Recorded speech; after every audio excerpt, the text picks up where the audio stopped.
Dear friend, we're back again to read another chapter of Frankenstein and find out what exactly happened next.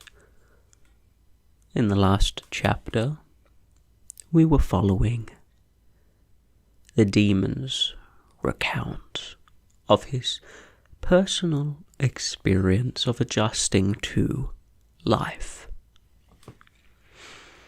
Now let's see what else this new life form has to say.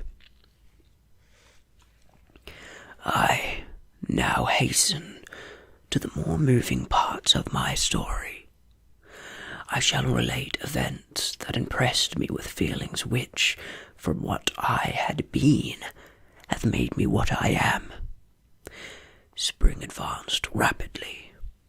The weather became fine and the skies cloudless. It surprised me that what before was desert and gloomy should now bloom with the most beautiful flowers and verdure. My senses were gratified and refreshed by 1,000 scents of delight and 1,000 sights of beauty. It was on one of these days, when my cottagers periodically rested from labour, the old man played on his guitar, and the children listened to him, that I observed the countenance on Felix was a melancholy beyond expression. He sighed frequently, and once his father paused in his music, and I conjectured by his manner that he inquired to the cause of his son's sorrow. Felix replied in a cheerful accent, and the old man was recommencing his music when someone tapped at the door. It was a lady on horseback accompanied by a country man as a guide. The lady was dressed in a dark suit and covered with a thick black veil. Agatha asked a question, to which the stranger only replied by pronouncing, in a sweet accent, the name of Felix.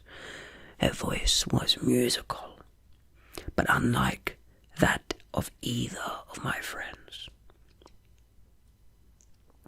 On hearing this word, Felix came up hastily to the lady, who, when she saw him, threw up her veil, and I beheld a countenance of angelic beauty and expression.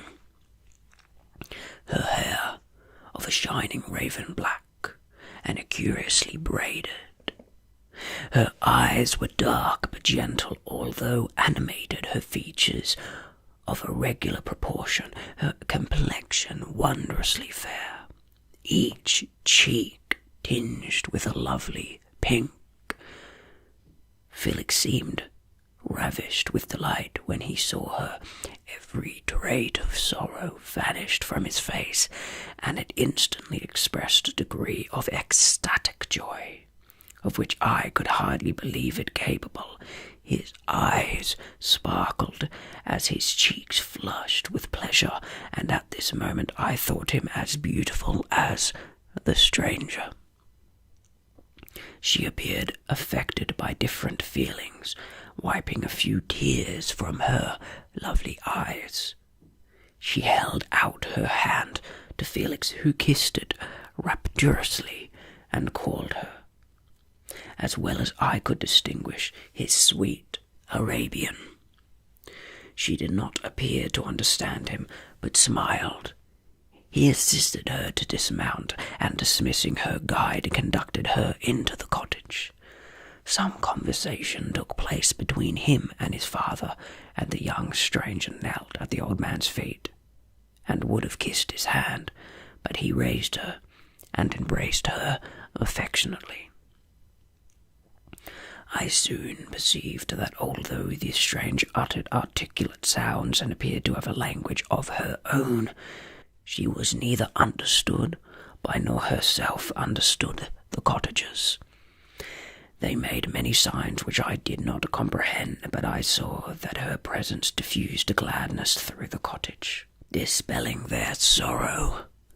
As the sun dissipates the morning mists, Felix seemed peculiarly happy, and with smiles of delight welcomed his Arabian.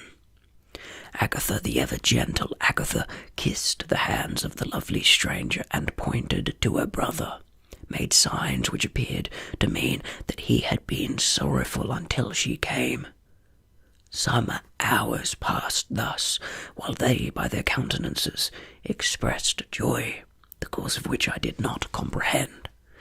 Presently I found, by the frequent recurrence of some sound which the stranger repeated after them, that she was endeavouring to learn their language, and the idea instantly occurred to me that I should make use of the same instructions to the same end. The stranger learned about 20 words at the first lesson. Most of them, indeed, were those which I had before understood, but I profited by the others. As night came on, Agatha and the Arabian retired early. When they separated, Felix kissed the hand of the stranger and said, "Good night, sweet Safie." He sat up much longer, conversing with his father, and by the frequent repetition of her name I conjectured that their lovely guest was the subject of their conversation. I ardently desired to understand them and bent every faculty towards that purpose, but found it utterly impossible. The next morning, Felix went out to his work, and after the usual occupations of Agatha were finished, the Arabian sat at the feet of the old man, and, taking his guitar, played some airs so entrancingly beautiful that they at once drew tears of sorrow and delight from my eyes. She sang, and her voice flowed in a rich cadence, swelling or dying away like a nightingale of the woods.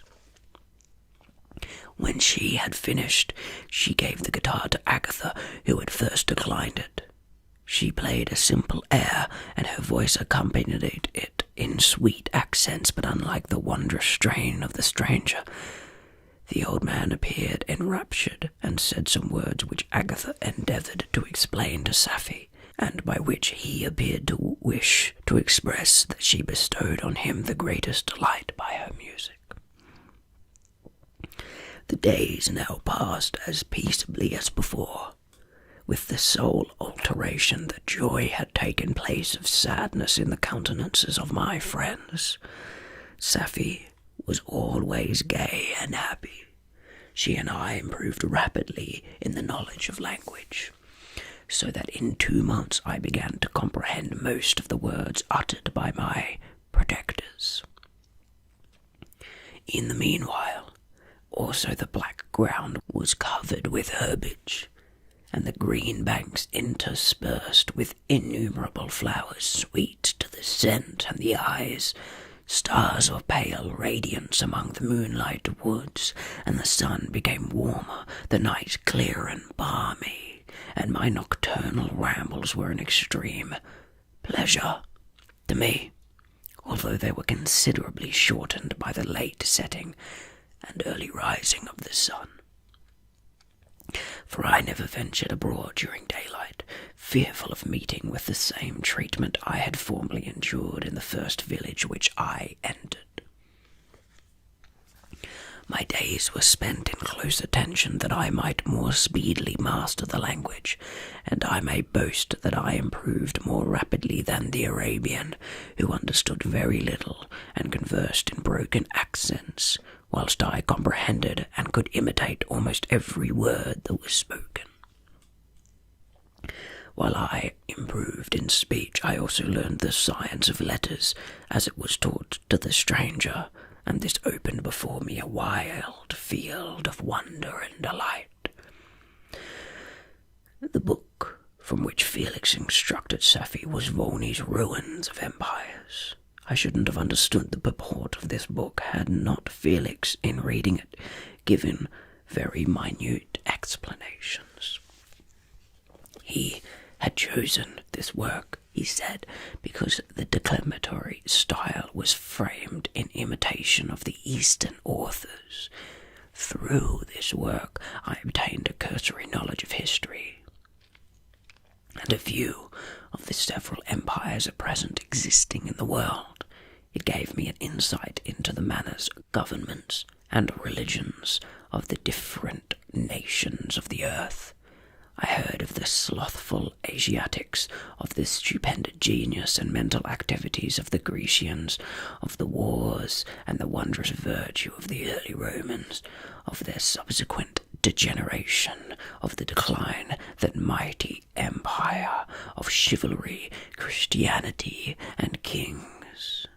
I heard of the discovery of the American hemisphere, and wept with Sappho over the hapless fate of its original inhabitants.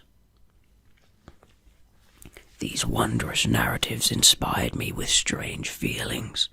Was man indeed at once so powerful, so virtuous and magnificent, yet so vicious and base? He appeared at one time a mere scion of the evil principle, and at another as all that can be conceived of noble and godlike. To be a great and virtuous man appeared the highest honour that can befall a sensitive being. To be base and vicious, as many on record have been, appeared the lowest degradation, a condition more abject than that of the blind mole or harmless worm.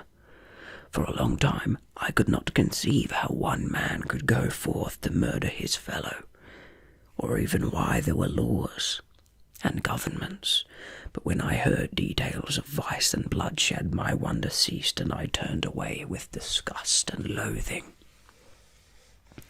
Every conversation of the cottagers now opened new wonders to me.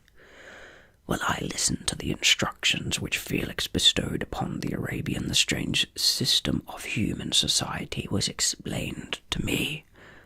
I heard of the division of poverty, of immense wealth, and squalid poverty, of rank, descent, and noble blood.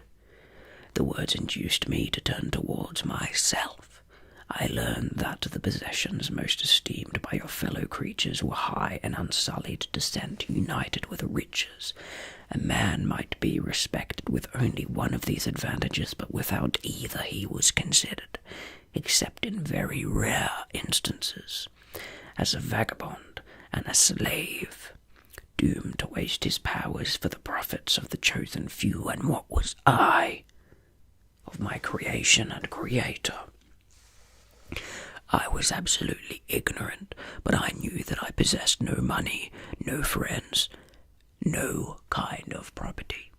I was, besides, endued with a figure hideously deformed and loathsome. I was not even of the same nature as man. I was more agile than they, and could subsist upon coarser diet. I bore the extremes of heat and cold with less injury to my frame. My stature far exceeded theirs. When I looked around, I saw and heard of none like me. Was I then a monster, a blot upon the earth, from which all men fled, and whom all men disowned? I cannot describe to you the agony that these reflections inflicted upon me. I tried to dispel them, but sorrow only increased with knowledge. Oh, that I had forever remained in my native wood, nor known nor felt beyond the sensations of hunger, thirst, and heat. Of what a strange nature is knowledge! It clings to the mind when it has once seized on it like a lichen on the rock. I wished sometimes to shake off all thought and feeling, but I learned that there was but one means to overcome the sensations of pain, and that was death, a state which I feared yet did not understand.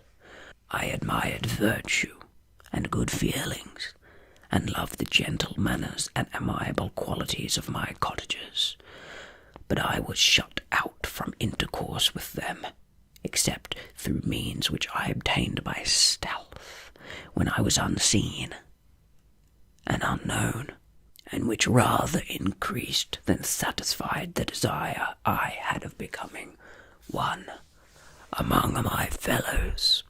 The gentle words of Agatha and the animated smiles of the charming Arabian were not for me. The mild exhortations of the old man and the lively conversation of the loved Felix were not for me, miserable, unhappy wretch. Other lessons were impressed upon me even more deeply. I heard of the difference of sexes and the birth and growth of children, and how the father doted on the smiles of the infant and the lively sallies of the older child, how all the life and cares of the mother were wrapped up in the precious charge, how the mind of youth expanded and gained knowledge of brother, sister, and all the various relationships which bind one human being to another in mutual bonds. But where were my friends and relations? No father had watched my infant days, no mother had blessed me with smiles and caresses, or if they had, all my past life was now a blot, a blind vacancy, in which I had distinguished nothing. From my earliest remembrance I had been as I then was, in height and proportion. I had never yet seen a being resembling me, or who claimed any intercourse with me.